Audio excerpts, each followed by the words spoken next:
প্রথমে শাশুড়ি দিয়ে শুরু করি।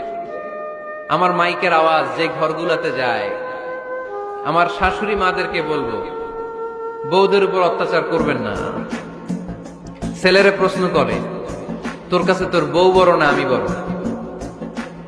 আছে না নাই? এটা একটা প্রশ্ন হইল। তোর বউ বড় না আমি বড়? দুইজনেই বড়। তা এক ছেলে সুন্দর উত্তর দিছে, আমার কাছে ভালো লাগছে উত্তরটা শুনে। এক মা প্রশ্ন করছে, তোরে এতদিন আমি লালন পালন করে বড় করলাম, জীবন যৌবন তোর জন্য শেষ করলাম, আজকে বউ পাইয়া বউ তোর আপন হয়ে গেল?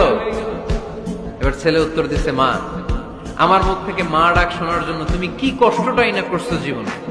10 মাস আমারে পেটে ধারণ করলা, খাইতে পারো নাই, বমি করছো, খালি ওষুধ খাইছো, তোমার পেট কেটে আমারে বের করা হয়েছে, 2 বছর আমারে দুধ খাওয়াইছো, পেশাব পায়খানা পরিষ্কার করেছো, বয়স যখন 3-4 তখন তোমার আমি মা ডাকছি। এই মা ডাকটা শোনার জন্য তুমি এত কষ্ট করছো, আর আরেকবারের মাইয়া এই ঘরে আইসাই তোমার মা ডাকা শুরু করছে।